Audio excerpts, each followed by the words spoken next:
Muito bem, sejam bem-vindos a mais um episódio dos Irregulares FC. Hoje aqui recebendo essa figura sensacional, um cara que eu sou o maior fã e o Rodrigo também. Eu e o Rodrigo Russomano estamos aqui recebendo o Zé Alberto Andrade. Seja muito bem-vindo. Passei muito tempo te dando entrevista em rádio, agora eu vou te entrevistar e isso pra mim é muito bom. Tô adorando. Obrigado por ter vindo. Paulo, eu que agradeço e sempre foi um prazer te entrevistar e vai ser maior ainda ser entrevistado. Não sei se eu vou ter o mesmo talento para responder que tu tens quando responde. Isso, Zé, e o Rodrigo, o Russo, sei lá, ele é meu filho, então como fica um filho a gente assim, já conduz mais tranquilo. Não sei se a gente falou dessa história. Mais ou menos, mas tu vai contar essa história aqui, então. Eu vou contar, meu filho. Mas antes dessa história, eu já vou começar te perguntando o seguinte: eu não vou te perguntar do teu clube, porque eu acho que não é esse o assunto. O assunto é saber da tua história com o esporte. Como tu foi parar no esporte na tua vida? Como um profissional do esporte? Como isso aconteceu? Isso aconteceu muito ao natural, ao sabor assim de destinos. Para quem acredita, de sorte para quem acredita, mas de foco. Às vezes até inconsciente, mas foco. E na verdade, antes do esporte, o que acontece na minha vida é o rádio. Certo. Então quer dizer, o rádio esportivo é que é o que norteia a minha vida, que a gente está falando aqui hoje. Primeiro, esporte, eu era apaixonado por esporte desde pequeno. E eu passei a ter todo tipo de informação da minha infância através do rádio. Que foi vivida na década, final dos anos 60. Em que lugar? Em Porto Alegre eu nem vou contar, porque eu fui até os 3 anos, morei em Porto Alegre, nasci ali bem pertinho do trabalho, nasci no Ernesto Dornelles, morava na João Pessoa, então ficava fácil para ir para 0 hora, para rádio. Bem localizado. Bem localizado lá em 65. Mal sabia tu, né? Mal sabia. Não, a minha vida é toda feita às margens do dilúvio. Que loucura, dizer. Nasci no Ernesto Dornelles, estudei na Fabico e trabalho na Rádio Gaúcha. Sim. Então, sim. O dilúvio é o meu... O dilúvio é a tua linha. Exatamente. As margens plácidas do dilúvio são o meu horizonte de sempre. E então, o rádio, meu pai gostava muito de rádio. Eu sempre digo, eu segui meu pai. Sabe? Mas ele era jornalista, radialista, não, ele era engenheiro. Mas ele gostava muito de rádio. E ele me ensinou a ouvir rádio. E ele me ensinou a gostar de esporte. Por quê? Porque o meu pai, ele gostava de futebol, fazia álbum de figurinha, uma época que poucos, ele me ensinou a fazer álbum de figurinha. Sim, os álbuns de figurinha. O rádio foi a primeira coisa que ele comprou, por isso que ele foi até os 3 anos, porque aos 3 anos nós fomos morar em Santa Catarina, em Lages. O pai era engenheiro, foi fazer uma obra lá e ficamos 2 anos em Lages. E a primeira coisa que ele comprou para casa de Lages foi um rádio. Por quê? Porque em Lages não pegava no rádio que ele tinha, de Porto Alegre. As rádios de Porto Alegre tinha que ter um rádio mais potente. Porque estavam começando as competições nacionais de futebol. Grêmio e Inter tinham sido incluídos no Robertão. E o pai tinha que ouvir Grêmio e Inter, sabe? Por mais que ele tivesse o time dele do coração, eu até posso dizer. Qual era o time? Colorado. O pai se dividiu. O pai era um dos poucos casos que se dividia entre ser colorado e torcer por Juventude. Tu vê? Olha só. Pro Juventude por uma questão sentimental. Ele, quando menino, estudou em Caxias e jogava nas categorias de base do Juventude. Caramba! Foi até o infanto juvenil da época, não chegou nem a passar pro lado assim, do profissionalismo. Tu arriscou um futebolzinho, não? Não, mas aí é que tá. Tipo assim, 5, 6 anos, já de volta a Porto Alegre, depois de ouvir muito rádio. E o rádio naquela época, eu costumo dizer, e digo em todos os lugares que eu participo, que o rádio me fascinou sempre, porque eu tô pegando uma época lá em fim dos anos 60 que a televisão começa a ganhar corpo, como telejornalismo, transmissão de futebol. E que o rádio acabaria. Exato, e o rádio não acabou. E eu costumo dizer que eu vi o homem chegar à Lua pelo rádio. Eu sou fascinado pela corrida espacial, essas coisas assim, conhecimentos gerais que chamavam. Eu adorava ler almanaque, me informar. Isso desde que eu não sabia. Isso explica muita coisa, né, cara? Exato. Isso explica muita coisa. Sabe, o Google hoje, se de um lado ele me frustra, porque, tinha coisas que eu sabia que os outros não sabiam. Vai lá no Google. Mas ele me fascina pelo seguinte, eu tenho que ser mais rápido do que os outros, eu tenho que achar o atalho para, através do Google, eu falar antes do meu até porque não adianta tu não saber procurar, né? Exatamente. Se tu não sabe procurar, tu não vai conseguir encontrar. Exatamente. Então, hoje em dia eu desenvolvo mais isso do que procurar na memória. Também não vou Mesmo que eu tenha. Na memória. Se bem que eu já vi tu fazer umas coisas que eu não acreditei, cara. Tu falar uns negócios ao vivo. Mas aí é da vivência. Como é que o cara aí sabe é coisa isso, da vivência. pelo amor de Deus? Aí é da vivência. E da memória auditiva. Rádio. Década de 60, Homem na Lua. E eu fascinado. Flávio Alcaraz Gomes era o cara que transmitia na época pela Rádio Guaíba. Ele transmitiu o Homem na Lua como se eu tivesse do lado do Neil Armstrong, ou que ele tivesse, ele estava até bem longe, se soube depois, mas não interessa, ele vendia o Homem na Lua de uma maneira espetacular, vem descendo a cápsula lunar, vai abrir os paraquedas aqui em Cabo Kennedy, ou no Oceano Pacífico. Cara, Oceano Pacífico, que nome bonito, nem era no Pacífico, era no Atlântico, eu acho que caía, mas tinham algumas expressões do mundo que eu ficava... Um porta-aviões, o que é um porta-aviões? Claro. Daí de noite eu via. É que a TV te dava 3 minutos, não tinha aquelas imagens, as reportagens de hoje. O Jornal Nacional estava começando em 69, sabe? Já era um evento. E ali tem uma coisa que é o seguinte. E aí toda vez que me perguntam para que time eu torço, eu digo que hoje em dia eu perdi qualquer tipo de encanto assim de torcer por Grêmio, por Internacional, os nossos clubes. Eu prefiro que um ganhe quando aquilo me beneficia. Uhum. Então, passou a ser assim. Na verdade, eu nunca tive assim, fanático por um time. No colégio, por exemplo, tinha lá um time que eu preferia e eu jogava o Grenal, por exemplo, como goleiro do outro. Uhum. E volta e meia defendia bem. Claro. E tem colega meu que hoje diz assim, eu me lembro, tu te vendeu. Não me vendia, que no outro time tinha vaga, no time de vocês não tinha, eu não me vendia, eu queria jogar. Então não me interessava se era Grêmio. Mas essa história eu não quero nem que as pessoas acreditem, porque sempre vai parecer que eu tô... Meus domingos, Paulo e Rodrigo, era o seguinte, o ônibus era o T2. Certo. Só num domingo eu parava na Cascatinha e no outro domingo eu parava no Mãe de Deus. Eu ia pro futebol todo domingo. Claro. Um domingo no jogo do Inter, outro domingo no jogo do Grêmio. Só mudava a minha turma, alguns da turma. Porque tinha colegas também que iam nos dois jogos. Nos dois, claro. Tinha uma turma. Era uma coisa assim. E eu fico feliz hoje. Jamais fiz isso programado. Não, eu vou ser jornalista, não vou dizer se eu torço para fulano. Não.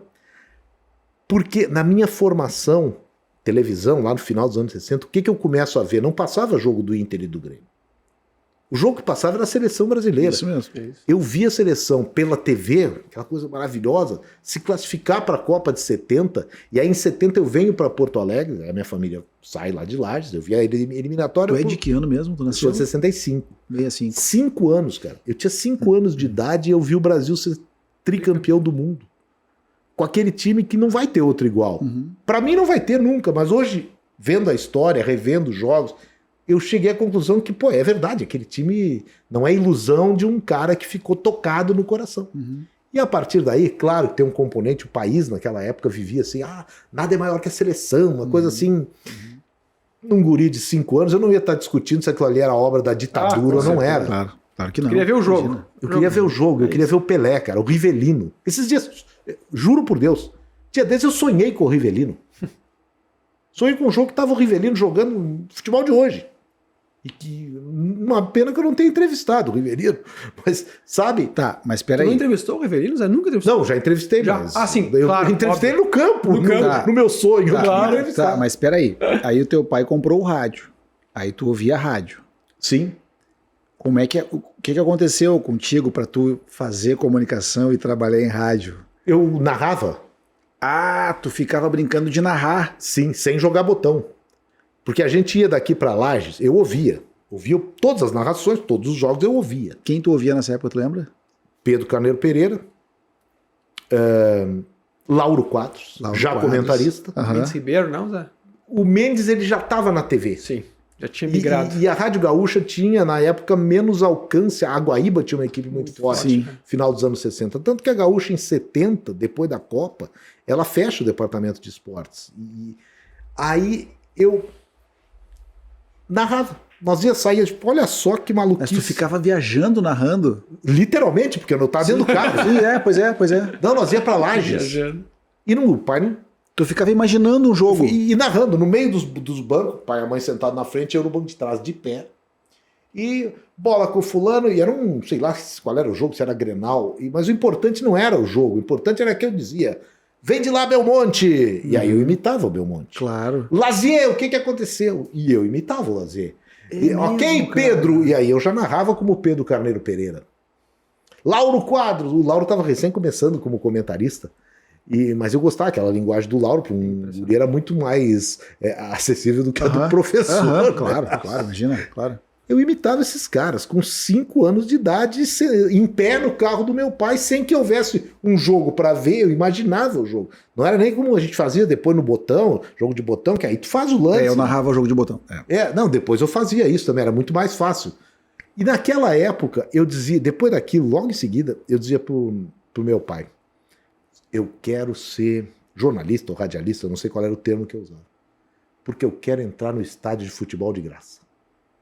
É um pensamento, claro. O mesmo pensamento que eu tive na minha vida. Mas é que nós tivemos, então, não sei se foi o caso de vocês, o meu foi, eu julgo isso aí um grande momento de autocrítica, porque só existiam duas maneiras assim, lógicas para entrar no estádio de graça. Quais eram? Sendo criança? Não. Na época não, mas eu queria crescer para entrar no estádio de graça. O meu ser jogando futebol. E a outra ser repórter. Autocrítica só tem um jeito. Claro. Eu só tenho um jeito. Futebol. O primeiro jeito eu eliminei por autocrítica. Claro. Com a bola eu não vou entrar nunca de graça. Só faltar goleiro. Mas tu nunca te deu com a bola, tu nunca jogou. Não o suficiente para... Não o suficiente. Eu era do fim da fila na hora da escolha. Entendi, tu era o cara que os caras escolhiam por último. Tá, quase. Zé, passa pra cá. E de vez em quando, Zé, vem porque tu pega bem no gol. Zé, quem era o grande... Desculpe, quem era o grande repórter nessa época? O meu avô, que trabalhou na Gaúcha, trabalhou com o Maurício e tudo mais, ele dizia, cara, tinha um cara que me fascinava, que era o Belmonte. O Belmonte. Impressionante como ele falava, as pessoas ouviam. O Belmonte era um artista da reportagem. Porque era uma época que a exigência era diferente da de hoje. Uhum. E o Belmonte tinha uma forma, não só a voz, mas a forma de se comunicar, que era muito marcante. O Lazier era muito bom. O Lupe Martins foi um cara que talvez eu tenha, irmão do Lazier, tenha admirado ele com a devida atenção. Depois, porque o Lupe, qual era o grande lance do Lupe? Ele foi dos melhores, talvez o melhor perguntador daquela época.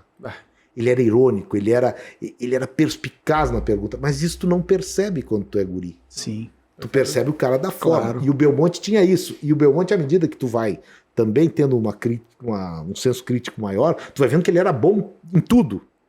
Sabe? Mas o grande perguntador era o Lupe. E o Lazier também era um cara muito completo. E o Lazier chamava atenção pelo nome também, né? Lazier era um nome incomum. Eu achava Belmonte uma coisa grandiosa, sabe? Bom, Carlos Belmonte. Eu também, mas aí o Belmonte era mais familiar a mim pelo seguinte, meus tios fumavam cigarro Belmonte. Sim, o Belmonte, o cigarro. Então o Belmonte... E tinha um cara que eu acho que ele era da Gaúcha, o Antônio Augusto, né? O Antônio Augusto eu começo a ouvir na Guaíba. De quem, Antônio Augusto? Esse aí é o plantão de estúdio histórico. Antônio Augusto é o grande balizador da figura do plantão. Da função, né? Da função, no Rio Grande do Sul. E um dos maiores do Brasil. Isso é final dos 70, né? Isso, aí já é meados dos anos 70, aí a Gaúcha já voltou também, em 73. Sim. Aí a Gaúcha... E em 73 tu tá fazendo o quê? Colégio. Tá no colégio. Naquela famosa geração, eu entrei em 71 no colégio, olha só. Anchetano, Zé? Anchetano. 71 eu entro no Anchieta. Aí tu imagina o que é uma geração como a minha, em que os que eram colorados não sabiam o que era perder. E os que eram gremistas jamais souberam o que era ganhar. Até 77. Veio a forra. Tu tinha a sensação de que nessa época... eu posso estar equivocado, tá? Me ajuda, porque a tua memória é muito melhor que a minha. Tu tem a sensação de que nessa época associava-se o Internacional ao MDB e o Grêmio à Arena? Que eram só 2 partidos que tinham aqui, tu lembra disso? Sim, o MDB e a Arena. Não. Eu tenho essa sensação, sempre que eu me lembro disso, de que as pessoas, os adultos da minha época, associavam o Grêmio à Arena e o Inter ao MDB. Eu posso estar viajando aqui, mas eu tenho essa lembrança. Eu estou tentando buscar assim, algumas figuras que tivessem essa ligação. Tinha dos dois lados. É que o Grêmio, talvez, o Grêmio teve assim, algumas figuras fortes. Por exemplo, João Leitão de Abreu foi um homem muito poderoso no regime militar e foi presidente do Grêmio. Ao mesmo tempo, o Inter teve anos depois, na década de 70, o vice-presidente do Ernesto Geisel era Adalberto Pereira dos Santos, general aqui de Taquara, conselheiro do Inter. Claro. Talvez seja. O ex-presidente Médici, um nome assim de um período muito complicado da vida nacional, ele era torcedor do Flamengo e do Grêmio, assumidamente. Figueiredo era gremista. Gremistaço, né? É gremista também. Mas é que como naquela época eu não tinha assim, eu não sei nem se, eu não me lembro nem dos adultos fazendo esse tipo de comentário, até porque era perigoso. Sim, né? pois é. Tá, e aí tu tá na Só escola. uma pergunta, desculpa interromper. O Zé falou de 77. Naquele momento, Zé, até para colocar as pessoas nesse momento em específico, né, que o Inter vinha numa sequência de vitórias absoluta, né? Beira-Rio, Estádio Novo, tudo, o Inter ganhando. Como é que foi 77, essa ilha tricolor dos anos 70? Cara, 77 foi um negócio assim muito mágico. É o maior, não tenho dúvida de dizer que é o maior gauchão da história do Grêmio. A maior vitória em campeonato gaúcho, mais de 100 anos de campeonato gaúcho, seja o velho modelo ou o modelo gauchão, a maior vitória do Grêmio em todos os tempos é de 77. Não tem nenhum igual. Nem o hepta campeonato da década de... Não, nem aquele que o Grêmio estava 6 pontos atrás do Inter, faltando 3 rodadas, o Inter perdeu todas, o Grêmio ganhou todas, aí fizeram uma super decisão, o Grêmio ganhou. Nem aquele. 77 foi uma coisa assim, aqueles momentos assim que eu guardo assim com muitas saudades, que eu vi aquele time do Grêmio fazer aquela loucura, contratar um monte de jogadores, muitos deles já experientes, e ganhar. E eu não estou falando isso com a vibração de um torcedor, não, porque da mesma forma que eu tenho isso, esse fascínio pelo Grêmio de 77, eu tenho pelo Inter de 74, 5 e 6, cara. Claro. Eu não sei se na verdade não tenho saudade daquele tempo que eu tinha 7, 10 anos. Né? Porque aí tu tá vendo tudo acontecer e tipo... Pô, legal, eu vou ter mais 60 para viver. Hoje eu penso assim, mas cara, que bom que eu vivi naquela época, sabe? Que eu tava numa época assim de absorver muita coisa do futebol. E por isso a gente guarda na memória. Sim. Sabe, o Inter de 70, como é que foi montado o Grêmio de 77? Meticulosamente, o Grêmio fez uma blitz ali. E se valeu também do Inter ter havido não é um desgaste, mas o bicampeonato brasileiro determinou algumas saídas importantes do Inter, né? Tu perde o teu técnico e perde o teu grande líder, que é o Figueiredo, Elias Figueiredo. Tá aberto o caminho. Pô, o Rivaldo, olha, vem cá, eles agora. Caíram 2 colunas lá no prédio do lado, se nós não aproveitar. Então, o Grêmio se valeu disso também, para ganhar aquele campeonato mágico. E aí tu chega no rádio como? Aí eu chego no rádio seguinte, bom, o interesse vocês já viram que existia, né? Sim, Rádio, sim. Tô na faculdade, como é que se faz para ser jornalista, entrar de graça no estádio? Fabico. Vestibular. Vamos fazer vestibular, porque o que precisa fazer? Não, jornalismo, tem que tirar jornalismo para ir trabalhar no rádio, tá? Eu não sabia. Se eu tivesse tido bola para entrar no estádio de graça como jogador, talvez eu também fosse jornalista sem ter passado pela faculdade. Sim, verdade. Sim. Mas... né? É verdade, né? Mas aí eu fui pelo caminho formal e mais seguro para mim. E aí eu tenho que fazer vestibular. Então tá. Eu gosto muito, volta e meia a gente fala lá, das coisas do campo. Minha família tem origem no campo. Já anotei. A origem tem São Chico de Paula, tem fazenda, a família teve. E eu sou muito ligado àquilo lá, sabe? A lida do campo. A lida do Sim. campo.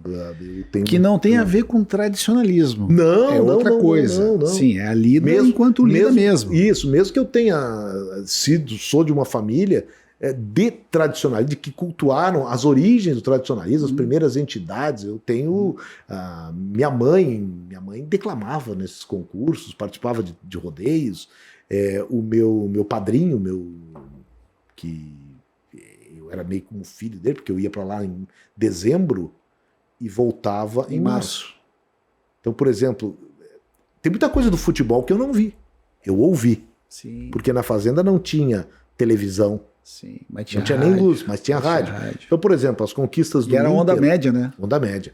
As conquistas, vamos pegar as primeiras do Inter lá de década de 70, tudo que aconteceu na década de 70, quando eu estava de férias, eu não estava em Porto Alegre. Claro. Do Inter, o Grenal do Zequinha, aquele em 75, eu estava debaixo, estava nevando lá fora.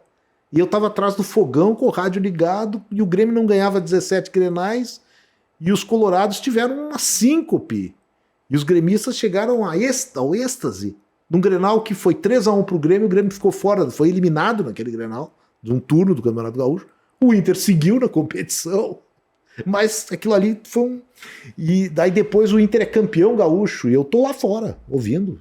Pá, o Inter é campeão. Acho que o Hepta foi em agosto, mas teve os títulos do Inter. Vem cá, Porto Alegre, o Inter é campeão. Daí no fim de semana o pai levava os jornais, porque o pai ficava em Porto Alegre. O pai levava os jornais da semana inteira. Claro, e eu lia. te atualizava. E aí veio o negócio do atualizar. O pai levava um maço de jornal e eu lia até os classificados. Claro. Eu lia tudo assim, que aparecesse. Tu lia o jornal do fim pro começo, não? Não, depende. Naquela época tinha o Carlos Nobre. Nobre, sim. Sempre tinha uma mulher bonita, né? No Carlos Nobre, de biquíni. Então, às vezes, a gente... Invertia a ordem. Invertia a ordem. Dessa aí, olha, Santana, eu fui teu amigo. Paulo Santana é um cara que eu guardo no coração, assim, mesmo que a nossa vivência não tenha sido tão próxima, mas teve alguns momentos que foram muito legal, de família, assim. Mas Santana não foi contigo que eu aprendi a ler jornal de trás para frente, foi com o Carlos Nobre. Carlos Nobre. Tá, e aí tu fala, eu vou ter que dar uma torada, porque senão a gente não vai conseguir, cara. Eu vou te fazer a primeira pergunta, porque a gente introduziu... Não, como é que eu cheguei no rádio? Tá. Mas a gente vai voltar a isso. Porque primeiro eu vou te fazer uma pergunta que é a seguinte. A gente faz uma alusão ao pedido do VAR, né? Uma alusão às coisas que acontecem contigo profissionalmente, ou pessoalmente, ou no mundo, enfim. Para quem ou para o que tu pediria o VAR hoje? Tu diria, não, parou, pede o VAR, eu quero rever essa situação aí. Vale qualquer coisa para ti. Sim, na vida? Do que tu quiser, da tua vida profissional, pessoal, ou do mundo, ou do Brasil, ou do estado, ou do futebol, ou do vôlei, do esporte amador, do que tu quiser. Para quem ou para o que tu pediria o VAR? Quero ver de novo como é que é isso, que tá errado. Eu pediria... Não é que eu pedisse o VAR, é que eu não gostei do resultado. Mas eu acho que o VAR não ia mudar o resultado, porque ele foi democrático. Certo. Mas eu pediria o VAR, mesmo que fosse para ver que valeu, que foi dentro da lei, eu pediria o VAR para as eleições diretas, a campanha das diretas nos anos 80. Antes do Tancredo. Antes do Tancredo. A eleição do Tancredo era para ter sido direta, segundo queria o povo. Sim. E eu achei aquele... Porque é o seguinte, eu vinha de uma época em que eu não sabia o que era movimento estudantil. Sim. E aí eu caio no momento já de abertura do país, já tá, sabe, o regime militar já estava entregando para a sociedade civil o poder, estava tudo transcorrendo normalmente. Eu não estou aqui, estávamos derrubando a ditadura. Eu não sou panfletário, cara, eu não sou mesmo. E eu comecei a ver algumas coisas que eu via na TV de outros países, Revolução dos Cravos, lá em Portugal. Caramba. Algumas coisas que nem todas deram certo, mas que era uma coisa assim que eu não conhecia. E eu tava naquela idade de tudo é paixão, cara. Efervescência total, né, Zé? Primeiro ano de faculdade, segundo ano de faculdade. Claro. Tudo apaixona o cara. Tudo é muito mais intenso, né? Tudo é muito intenso. Imagina fazendo uma faculdade que para pegar o ônibus eu ia até o Bonfim. Eu atravessava o Bonfim. Às vezes eu podia pegar o ônibus na frente do HPS. Mas eu e meus colegas, nós fechávamos para pegar na Praça 15. Claro. Porque tinha que caminhar todo Oswaldo, cara. Tinha que caminhar no Oswaldo, claro. E aí veio o movimento das diretas. Foi uma coisa muito bonita, cara. Ver caras que hoje, se pensasse hoje assim, eles iam estar se achincalhando. Os que estavam no mesmo palanque, sabe? E figuras... será que isso é possível mesmo? Será que o Brasil vai mudar? Depois não passou as eleições diretas. Eu não contesto o resultado, não contesto mesmo. Mas pediria... Mas eu pediria o VAR para rever, pelo menos para rever as cenas, os comícios da coisa. Eu achei aquilo muito... foi uma coisa que me marcou muito, assim. Eu acho que tá menos para VAR e mais para vale a pena ver de novo. Tá. Zé, e a grande bola na trave. Aquele que bola na ia trave, ser um golaço, assim, ou ia entrar. Cara, não bateu foi. na trave, estourou e saiu. Não foi bem da trave, né? Uma das maiores desilusões que eu tive. Olha aí. Profissionalmente, assim. Certo. Sabe? Porque tem aquelas coberturas que tu faz, tá tudo certo. Tá tudo lindo, assim. Redondo. Mas tu depende do resultado. Sim. Se o teu time, ou o time que tu tá cobrindo, não ganhar, tu tá ferrado. Eu fiz uma Copa do Mundo na Alemanha, o Brasil caiu fora pra França, tá? Pô, uma desilusão muito grande que eu tive. Muito grande mesmo. Porque aquele time do Brasil era para ter sido campeão. E foi uma gandaia Qual é o ano? 2006. O Quarteto Mágico, né? Quarteto Mágico. Era para ter sido campeão sobrando. Sobrando. Aí eles não estavam afim e quem se ferrou foi a gente. Aí sai a Copa do Mundo, sai o Brasil e eu fico trabalhando na Copa. Fiquei lá. E fiz um trabalho, modéstia à parte, muito legal da Copa sem o Brasil. A véspera da final, a rádio tinha com programação de tarde, e eu estava em Berlim para fazer a final, e eu passei. E a Alemanha fez jogo do terceiro lugar. Exato. Em Stuttgart. E eu andava por todos os lugares, já com um equipamento capaz de dar um som de qualidade. Cara, eu fiz um tour por Berlim e de todos os lugares entrando no ar na rádio. Entre outras coisas, no dia da final, a mesma coisa. Eu estava muito livre e com a pauta também bem liberada. Uhum. Eu voltei para o Brasil e digo, cara, vão me receber no aeroporto pelo trabalho que foi feito, porque eu me senti realizado. Aí eu fiquei sabendo, disse, não vão receber no aeroporto porque o pessoal não estava ouvindo aquilo. O Brasil estava fora da Copa, a tua audiência vai lá embaixo. Então, isso aí, o resultado é muito forte. Agora, nada foi mais bola na trave, para mim, do que a derrota do Inter para o Mazembe. Eu sou obrigado a concordar contigo, porque ali ninguém esperava aquilo de forma alguma. E Paulo, aí tem a coisa profissional. A empresa, ela fez coisas espetaculares. Aquela viagem foi incrível mesmo. A empresa fez, sabe, manja a consagração, assim. Uhum. A empresa, a 0 hora, Imprimiu o jornal. foi impressa lá nos Emirados Árabes. Olha só. Os brasileiros que estavam lá, os colorados, eles abriram a porta do hotel, porque ela foi distribuída no hotel e os quartos não tinha brasileiro, tu abria a porta, tava 0 hora. E com uma qualidade de papel melhor que a daqui. Sim.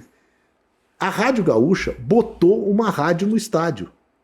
Meu Deus, cara. Tu saía de carro do Tá em Porto Alegre, estádio, ouvindo a Rádio Gaúcha. Sim, e lá era digital, né, o rádio. Sim, sabe? Então, cara, o que se mobilizou, que foi pensado em termos de empresa, foi uma coisa que nunca tinha sido feito na história da RBS. Cara, os caras perderam pro Mazembe. Então, não é a desilusão com o Inter, podia ser o Inter, a seleção brasileira, o Grêmio, mas naquela condição, não. Tanto que se depois o Grêmio, quando foi para jogar lá com o Pachuca, semifinal antes do Real Madrid, se acontecesse com o Grêmio a mesma coisa, que não aconteceu, o choque ia ser menor porque, se vocês lembram, quando o Grêmio foi, não deu nem para fazer investimento, foi quase que uma semana antes. Sim, foi de soco, né? Não tinha planejamento. Claro que se o Grêmio tivesse sido campeão da América em agosto, ia ter outra Rádio Gaúcha lá e a 0 hora de novo ia ser impressa lá. Sim. Mas aquela foi uma... Perde para Inter de Milão, mas não perde para o Mazembe, cara. Foi 4 dias em que o jornal continuou circulando, mas que ninguém mais lia. Então essa é a bola na trave. Tá, a gente aturou a tua entrada no rádio. A gente vai ter que voltar ali só para poder selar essa parte. Minha entrada no rádio... Cara, é muita coisa que a gente tem para falar. Minha entrada no rádio é o seguinte... Como é que tu entra no rádio? 85, eu tô há 3 meses da formatura, não tinha emprego, visto, não tinha estágio naquela época, não tinha freelance, não tinha nada. Tinha uma pressão tua para estar trabalhando já, não? Minha interna, sim, mas o pai e a mãe me sustentavam e achavam, não, tu sempre foi bem no colégio, fez faculdade na URGS, pô, tu tem crédito. Sabe, eu nunca fui cobrado pelos meus pais de nada na vida, cara. Sim. Eu sou um abençoado pela família que eu tenho. Assim. A família do Zé é incrível, incrível. Aí, cara, mais 3 meses, o pai conhecia alguém, eu também, mas não tava rolando nada. E eu, naquela altura, também não estava escolhendo nada, o que pintasse estava bem, pô. Em fim de agosto, os últimos dias de agosto, me liga, dia 29 de agosto, para ser mais exato. Me liga, dia 1º de setembro começava o Gauchão, me liga o Alexandre Pucialdi, depois virou comentarista do Sport TV, mora nos Estados Unidos, um dos maiores homens de rádio que eu conheço, de jornalismo, mesmo que não tenha completado o curso, fomos colegas do Anchieta do primeiro dia de aula no primário até o início da faculdade. E ele já trabalhava em rádio há algum tempo como produtor, foi da Farroupilha, da Guaíba, e estava na Gaúcha. Ele disse, Zé, ligou tipo 9 da noite. Zé, Pucialdi, tudo bem? Tudo bem, pô, onde é que tu anda? Pô, não, tô aqui, tô na Gaúcha ainda. Zé, eu sei. Zé, eu tenho uma proposta indecorosa para te fazer. O que é? Tu queres perder os teus fins de semana de agora até o fim da tua vida? É isso mesmo. Como é que é? É isso mesmo. Não, é que é o seguinte, o Antônio Augusto saiu da Gaúcha. E o Ítalo Gal, que era o plantão substituto, vai assumir o plantão. Vai faltar, porque o Ítalo trabalhava como rádio escuta. Vai faltar um rádio escuta. E aí nós estamos precisando de um, é freelancer, mas pode ali na frente ser efetivado. Diz, não, que horas eu chego? É agora, claro. E desde o dia 1º de setembro de 85 eu entrei na Rádio Gaúcha e nunca mais saí. Não trabalhei em nenhuma outra rádio, né, Zé? Nunca, e nunca numa outra editoria fixa que não a do esporte. O rádio escuta aqui, eu via os jogos e tal para passar pro... Quando eu entrei na rádio era o Kleber Grabowska, né? Sim, o Grabowska. E o Kleber, e eu trabalhava no jornalismo, jornalismo e esporte. É engraçado isso, né? É jornalismo ou esporte? Cara, os dois são jornalismo. Eu costumo chamar de jornalismo geral e jornalismo esportivo. E o Kleber falou assim, Russo, tu quer trabalhar no esporte? Eu falei, cara, com certeza. Eu entro às 4h30 na rádio, produzo uma cedo às 4h30 da manhã até o meio-dia, 1h. Não, então, beleza. E eu fazia a rádio escuta nos fins de semana. Então o Kleber ficava na mesa e atrás tinha um rádio que tu botava vários fones para ouvir os jogos. Tem um dia que Juventude e Glória, e o jogo perdido assim num sábado chuvoso, e o Kleber me chama, escuta pra mim? Escuto, claro. Sentei na cadeira, botei os fones. Era um dia quente, assim, mas quente. E eu fiquei ali tranquilo, daqui a pouco veio aqueles... Começa a baixar a adrenalina, o ar-condicionado do estúdio te pega. Dormidinha. Tipo, eu dormi, acabou o jogo, o Kleber... Eu dei uma piscada só de olho. E o Kleber, acabou o jogo, acabou. 0x0. 0x0, Juventude, Glória e tal, não sei o que, beleza, acabou. Me liga o Kleber depois de, sei lá, 3 horas. Escuta, acabou 2x0 pro Juventude. E eu falei, não, tá brincando comigo aí. Onde é que tu tava nesse momento? Eu falei, tava dormindo, Kleber. Eu dormi. Tu falou, né? Deu a real, né? Eu dormi. Todos dormiram na escuta. Impressionante. Porque é um lance que não tem como, cara. Tipo, só se tu é muito jovem, né? É domingo de tarde. Não, é domingo de tarde. É o jovem do domingo de tarde. Ele tá com o sábado nas costas. Ele tá. Zé, uma pergunta pra ti. Copa do Mundo ou Olimpíada? Cara, a Copa do Mundo é mais impactante no Brasil. Mexe mais com o brasileiro, enquanto tem Brasil. Olimpíada é um evento maior que a Copa do Mundo, não tenho dúvida. O meu momento mais marcante, assim, se pegar um momento na minha vida profissional. O teu golaço. O meu golaço é Brasil e Alemanha, final da Copa do Mundo de 2002. Primeira Copa que eu fui, depois de já ter trabalhado em 86, 90, 94, 98.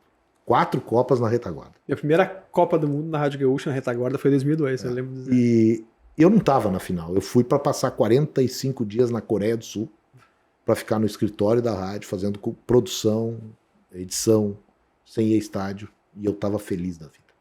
Quando faltam 3 dias para a final, que a Alemanha passou, e ela passou em Seul, eu fui à entrevista coletiva no outro dia da seleção alemã. E quando eu chego no estúdio, me liga o Cleiton Celis, que era o coordenador lá no Japão.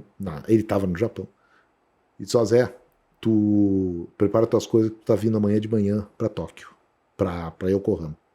Tu vai fazer a final, nós resolvemos dar uma reforçada na equipe, nós vamos ter mais um repórter. Vai ter o Benfica e o Macedo com a seleção e tu vem para fazer o resto. Eu não ia entrar em estádio nenhum, fui pro Japão, entrei no estádio pela primeira vez numa Copa do Mundo. De graça? De graça, porque a rádio pagou. Porque entrei como torcedor. Importante. Não, e entrei como torcedor, eu não entrei como jornalista. Porque... Foi fazer torcida. Para fazer torcida, mas fiz só antes do jogo e depois do jogo. Porque durante o jogo o som do celular era muito pior que o da transmissão. Era por celular. Celular. Aí eles disseram, não, Zé, durante o jogo tu não precisa entrar. Mas antes e depois, claro, é fundamental. E eu entrei e torci feito um maluco. E eu nunca tinha entrado num estádio de Copa do Mundo. E eu entro, depois de fazer o trabalho da coisa, desliguei o telefone, agora eu vou entrar. E quando eu estou subindo as escadas do estádio lá de Yokohama, que eu começo a enxergar o campo, na hora que eu estou enxergando o campo, toca o hino da Copa, e eu entro por uma coisa e os jogadores estão entrando lá pela outra pro campo. Aqui, ó. O velho se arrepia. Eu chorei pela primeira vez, e única vez assim, eu chorei copiosamente. É mesmo. Eu chorei copiosamente. sabe? Porque eu não estava no ar ali, então era um pouco da descarga de adrenalina. Sim. De 40 e tantos dias, longe, não era casado na época, mas longe de tudo, sabe? E o trabalho tinha sido muito bom, só faltava o Brasil ganhar. E ali parece que com aquele choro, me veio a certeza, o Brasil vai ganhar esse jogo. Não tem como. Tudo isso, eu tô chorando, o Brasil vai ganhar. E aí deu no que deu. Então aquele é o meu grande momento. E quando tu pensa nisso assim, tipo, tu tá na Gaúcha há 35 anos, né? Teve a tua grande canelada, assim, que tu diz, bah, cara, essa aqui eu não podia ter feito, cara. Essa aqui doeu. Tem, claro que tem. Tem muitos erros, assim, a gente erra demais, assim. Mas tem algumas coisas que não é bem erro. E que pra mim foi foi o passo aquele que eu... Sabe aquela coisa? Tu dá o passo e fura. Tu tenta fazer o golaço e sai uma rosca. Mas não foi... Não teve assim, uma consequência grave. Eu apenas considero uma frustração, mas totalmente explicável. Eu não discordo, não fico... Eu era... Olha, isso aí é perto do ano 2000, assim. E o Paulo Santana tirou férias. E na época o gerente de jornalismo era o Marco Antônio Baggio lá. Chegou para mim e disse, escuta, Zé, eu já tinha um bom tempo de rádio. Repórter, eventual já comentarista. Eu sou comentarista eventual da Gaúcha desde 93. Tu vê só. Aí ele chegou para mim e disse, Zé, tu encara fazer o espaço do Santana no Rogério Mendelso, que era no Gaúcha hoje? Sim. Só. Cara, o espaço do Santana Imagina, cara. era... Tu tinha noção do tamanho disso? Não. É. Aí tá a canelada. Aí é que tá o lance. Não. E eu fiz o primeiro dia, foi legal, tal. No segundo dia já não foi tão legal. Mas era fácil trabalhar com o Mendelski? Não. Não era, né? Não, porque o Rogério, ele é um cara espetacular, assim, sabe? De convence. E ele tinha muito mais cancha ele dominava o programa que era dele. Claro. Então ele com o Santana, eles tinham uma química que tinha que ser alguém, digamos, com a bagagem do Santana para ter a mesma química. Então eu via que comigo o Rogério não conseguia ter química porque eu não estava dando o que ele esperava. O que ele esperava, claro. Não é nenhuma questão de conteúdo. Não.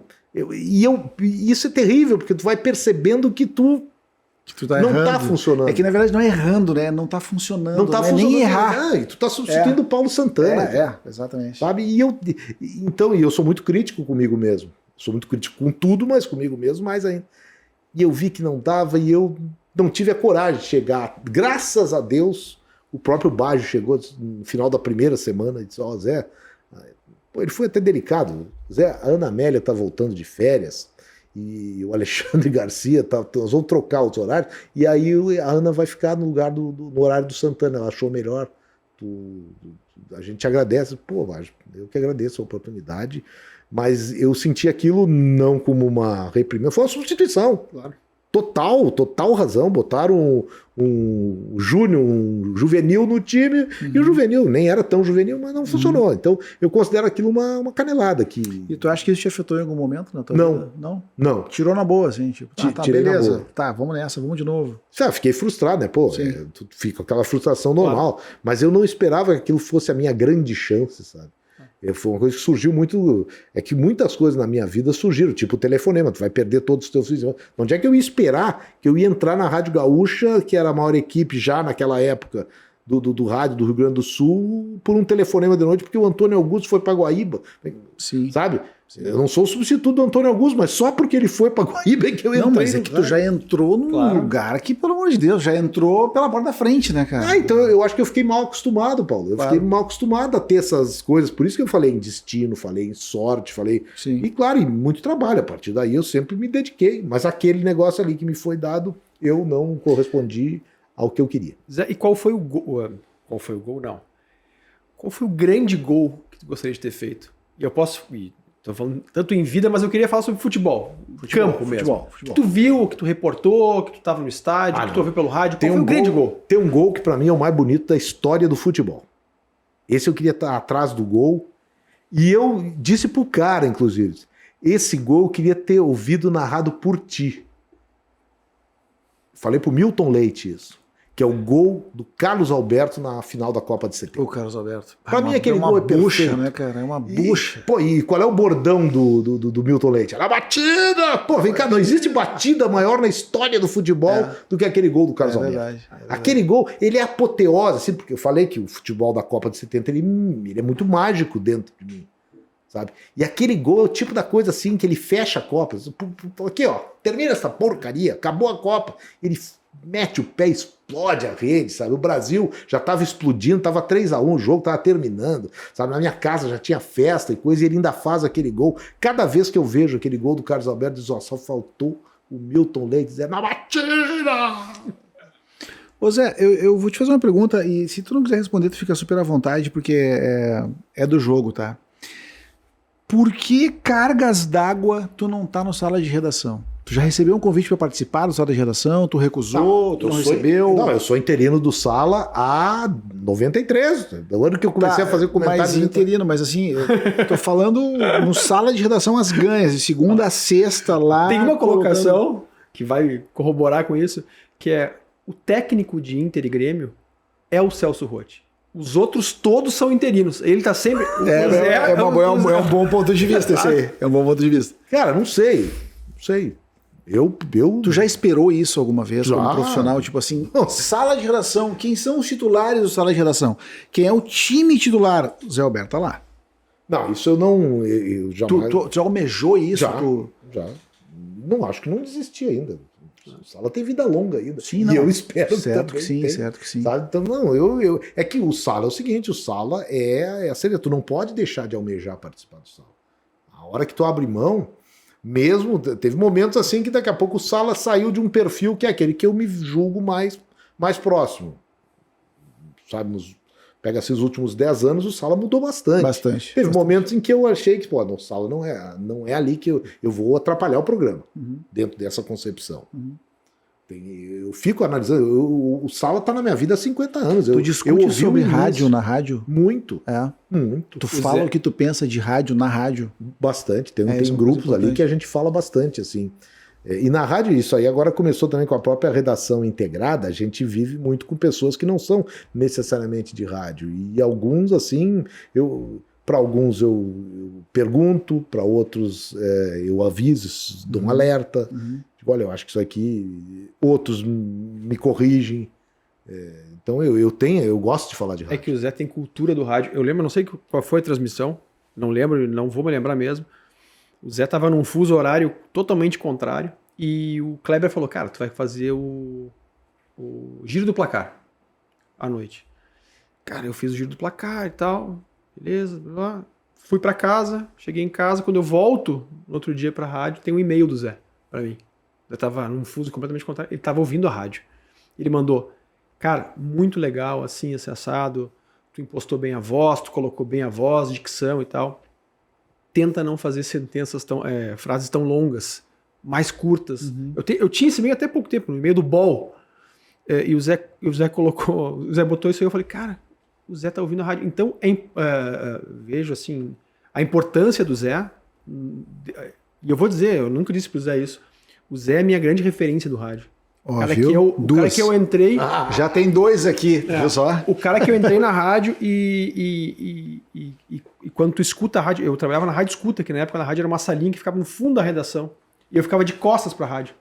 E eu tinha minha rádio particular, porque eu ficava de costas e ouvia as pessoas falando atrás de mim. Claro. Então eu só ouvia a voz das pessoas. Claro. E quando eu ouvia a voz do Zé, eu tinha um grande amigo, meu irmão de vida, que é o Henrique Marques. O Henrique falou, cara, tu vai trabalhar na Rádio Gaúcho, tu vai conhecer um cara chamado José Alberto Andrade.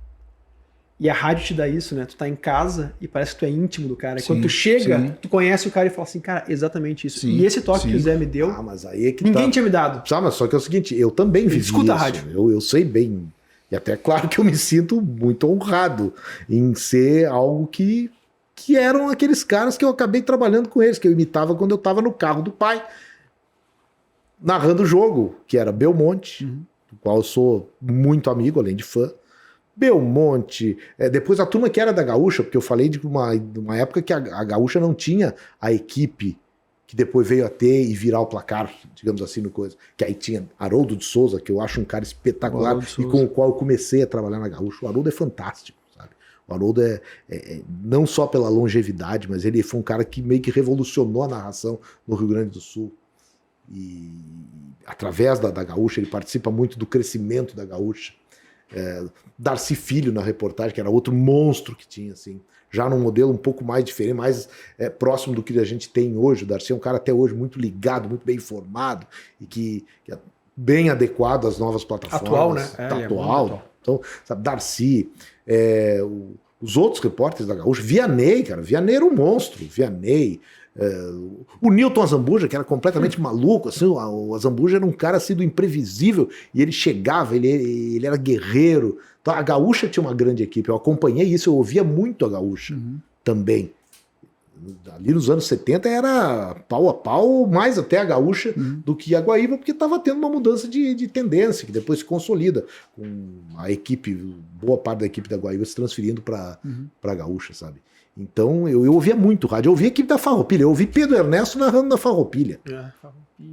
A lembrança que eu tenho do rádio é uma coisa muito maluca, porque minha mãe ouvia uma rádio que tinha o Não Diga Não ao Saião Lobato. Saião Lobato. Aí tem uma outra coisa, meu pai ouvia rádio também, e eu aprendi a gostar, por causa do Turf. Eu ouvia corrida, cara. Adoro cavalo, né? E eu ouvia, nós íamos do hipódromo. Aliás, pouco antes de entrar na rádio, o futebol gaúcho estava meio por baixo, o Grêmio tinha sido campeão do mundo. E aí, depois do Grêmio de 83, aí o Inter não tinha um time assim competitivo nas competições nacionais, aquilo deu meio que um hiato, 83, 4, até que eu começo a trabalhar. E ali eu me lembro que 84 foi um ano que eu frequentei menos os estádios, eu frequentava mais o hipódromo. Entendi. Sabe, o Grêmio tinha perdido o Campeonato Brasileiro e o Inter foi campeão gaúcho. Lembro que o Inter foi o campeão gaúcho por antecipação, mas foi o ano, para ver que o futebol estava em baixa no Rio Grande do Sul, o Inter foi campeão perdendo o jogo para o Brasil de Pelotas em 84. Perdeu no Beira-Rio pro Brasil de Pelotas e foi campeão porque o Grêmio perdeu em Novo Hamburgo pro Novo Hamburgo. Se foi campeão. Então, sabe, mas aquilo ali é a síntese de um futebol gaúcho que não estava legal naquele ano. Então eu ia muito ao hipódromo. E desde criança eu ouvia Vergara Marques, que foi o maior locutor de turf do Rio Grande do Sul, com a equipe que tinha Saião Lobato, o homem do Não Diga Não. Ele era um cara do entretenimento, mas que fazia meio que a costura nas transmissões de turf das rádios. Itaí, depois Princesa. Itaí, exatamente. Ô Zé, se tu não fosse jornalista esportivo, tu seria o quê, cara? Eu seria, não é que eu seria, eu quando fiz vestibular, eu fiz jornalismo nas os dois vestibulares, URGS e PUC, que eram os que tinha em Porto Alegre. Mas eu tava louquinho para fazer agronomia na URGS. Tudo a ver, né, Zé? Porque a ligação com o campo. Como veterinário não leva o mínimo jeito para as biomédicas, a agronomia era o que mais me aproximava. Eu não era assim fã de agronomia, não. Mas era o que me aproximava do campo. E quando chegou na hora da inscrição, a agronomia era um curso que era mais difícil, junto com as engenharias, direito, era um curso forte. Jornalismo era meio marginal naquela época. Sim, sim. Os caras perguntavam assim, o que tu vai fazer? Jornalismo, tá, mas e na primeira opção? Não, a primeira opção é jornalismo, cacete. Pô, que isso? Então, mas aí chegou na hora da inscrição, quer saber? Eu não podia fazer agronomia na PUC porque era em Uruguaiana. Entendi. Então mas eu vou fazer jornalismo na PUC, se eu não passo na URGS para agronomia, o pai vai ter que pagar uma faculdade na PUC. Então eu vou fazer jornalismo nas duas e no ano que vem eu faço agronomia na URGS, vestibular. Podia naquela época. Passei bem, podia ter feito medicina na URGS com a nota que eu tirei. Mas o cara é meio, perdão da má palavra, meio cagão, né? Mas tu não te arrepende, né? Não. Em nada. Não. Mas aí em março, abril daquele ano, já acabou meu sonho da agronomia, porque o governo federal proibiu que a Universidade Federal o cara cursasse dois cursos paralelos, que podia. O que está absolutamente certo, né? Eu ia me beneficiar de algo que era permitido, mas que não era ético, né? Hoje eu me dou conta disso. Como é que o cara vai ocupar 2 vagas numa universidade federal? Então, eu tenho duas, uma pergunta e um causinho que eu lembrei e que eu acho muito legal, porque, enfim, é diferente. Primeiro, qual é o gol que te emociona? Que tu ouve, ou que vem à tua memória e tu fala assim, esse gol me emociona. Me tira do meu lugar e me coloca me leva para outro plano. Dá aquela mareada no olho. Cara, um gol que me emociona por eu ter estado no gol, porque aí é que tá, a vida da gente acaba... Eu não tenho, na infância não tem assim um gol que me emocionou, que me... Não tem assim que me marcou, pá. Então vem a vida profissional. Aí o gol que me emociona, que me toca, é o de uma outra cobertura, que essa sim deu certo, tudo deu certo, que é o gol do Gabiru. Do Gabiru. Até porque eu tô no depoimento, bem pavão, né? Bem personalista, porque eu tô no depoimento do gol do Gabiru, que virou DVD, virou vinheta, disco, virou vinheta. Seria quase como eu tá no gol da Batalha dos Aflitos. Sim. Só que a Batalha dos Aflitos eu considero uma coisa muito menor, né? Eu acho primeiro que não era o lugar do Grêmio. Não, claro que sim. Batalha dos Aflitos, o Grêmio durante anos, para mim, cometeu o erro de valorizá-la talvez mais que o Mundial lá. Que eu lamento mas não ter aí estado. são aqueles problemas de marketing que a gente conhece, mal geridos, enfim. E para finalizar, Zé, desculpa, Paulo. Não, interromper. E outra, do gol do Gabiru é que é o seguinte. Que estrela, né, cara? Não. Que estrela que teve o anti-herói, Gabiru, né? Não, é o anti-herói. Não, e era o Inter ganhar do Barcelona foi uma coisa era inacreditável, claro que sim. Sabe? Se o Galato foi inacreditável lá no pênalti, é verdade. Mas um ano depois o Inter foi inacreditável, ganhar do Barcelona. Mas então é uma instância muito próxima. Para mim foi quase tão inacreditável o Inter ganhar do Barcelona como o Inter perder pro Mazembe. Exatamente. Não, a comparação São valências, né? Parecidas mesmo. O cara perdeu pro Mazembe. Eu acho que isso aí potencializa talvez aquela frustração que eu disse institucional é que nós participamos de uma cobertura do Inter com o Barcelona que foi mais modesta, mas foi grandiosa para a empresa naquele momento. Deu tudo certo, sabe? E daí deu certo com o resultado. Claro. Então nós estava pronto para de novo dar certo com o resultado. Daí deu no que deu. E para finalizar, Zé, eu sei que esse caso aconteceu contigo, e tu até entrevistou depois o D'Alessandro, anos depois, que é fantástico. Eu quero deixar que o Zé conte, que é quando o Zé encontrou o D'Alessandro numa Olimpíada, não sei qual Olimpíada Como eu conheci o D'Alessandro. Exatamente, por favor. Olimpíada da Grécia, 2004, o Brasil tinha ficado fora da Olimpíada, porque foi eliminado pelo Paraguai e pela própria Argentina, num pré-olímpico do Chile. É uma das grandes frustrações também que eu tenho, assim, por ter feito uma cobertura de uma seleção que merecia estar na Copa, na Olimpíada, mas deu alguns problemas técnicos. Não foi aquela história. Não foi porque o Robinho puxou o calção do Diego que o Brasil ficou fora. Não, foi uma questão do futebol. Perdeu o Paraguai, 1-0, gol de um tal de Devaca, que eu nunca mais ouvi falar. E o Brasil não foi, e final da Olimpíada era Paraguai e Argentina, claro, os dois sul-americanos. Se o Brasil fosse, era ele que ia estar lá e ia ganhar. Mas não foi. E no Paraguai tinha os caras conhecidos nossos, tava Enciso, tava Gamarra, eu acho que o Arce já não tava mais na seleção, mas tinha acima dos 23 anos, né? E na Argentina tinha os caras conhecidos que estavam no Corinthians, tipo o Mascherano, Tevez, que era o grande cara do Corinthians, e a Argentina tinha um time que tinha vários jogadores conhecidos, onde estava o D'Alessandro. Então tá no momento ali depois do jogo, era medalha no peito, papapá, e os gringos estão saindo. Estão saindo e tinha mais repórter brasileiro do que argentino, porque Corinthians, né? Sim. Cercaram lá o Tevez e o Mascherano, eu peguei umas respostas e tava tudo bem. Até que passou o D'Alessandro, me lembrava dele jogando, sem cabelo, né? Carequinha. E eu, humildemente, sozinho, assim, D'Alessandro, por gentileza, fala aqui pra imprensa do Brasil aqui, sobre a medalha. Ele olhou pra mim, não parou, só deu uma diminuidinha, não parou, olhou pra mim bem sério. Não hablo com brasileiros. Não me gustam os brasileiros. Que loucura, cara. E se passou, e foi embora, cara. E foi embora, brabo. Aí depois de um tempo, ele veio jogar no Inter. Aí uma vez o Fernando Carvalho, quando ele estava por ser contratado, o Fernando Carvalho disse, não, o D'Alessandro, o Fernando era vice de futebol na época. O D'Alessandro não vem. O diretor de futebol, vice era o Luigi. O D'Alessandro não vem por 2 motivos. Nós estamos sem grana para contratar, é muito caro. E também nós descobrimos que ele não gosta de brasileiros.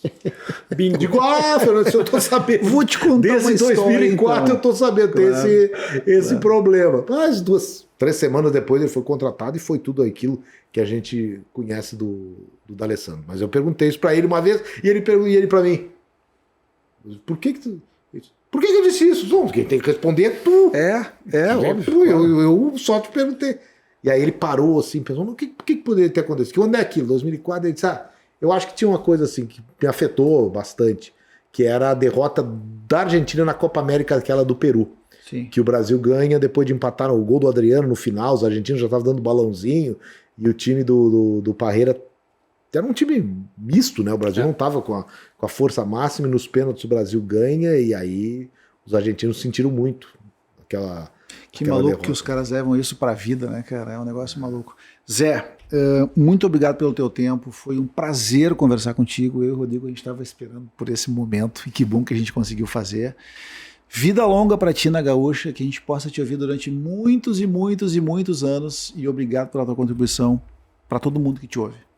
Eu que quero agradecer vocês dois grandes amigos, e por isso também talvez algumas palavras muito agradáveis da gente ouvir, mas eu sei pelo menos eu sei que eu faço tudo para ter muitos amigos e para ser um cara relativamente competente naquilo que eu faço.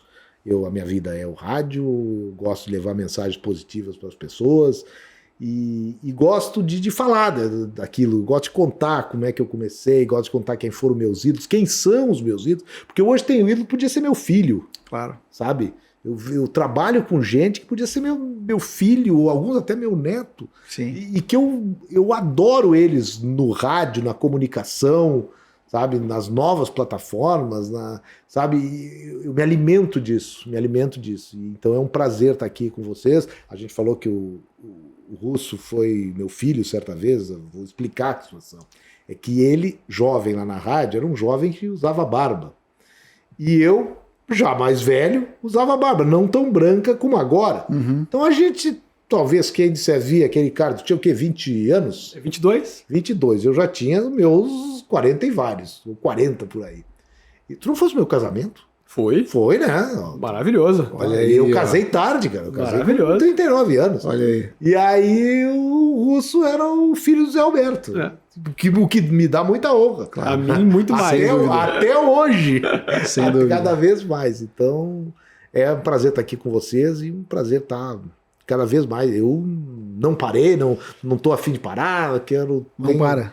Eu tenho aquela coisa, assim, aquela ânsia de desafio que eu tinha há muito tempo. Agora a gente foi na Olimpíada no Japão e o Russo até perguntou, Olimpíada ou Copa do Mundo, e eu citei, disse, olha, o meu momento mágico da minha carreira é a final da Copa de 2002. A minha cobertura mágica da minha carreira é a Olimpíada do Japão, que foi a minha 7ª.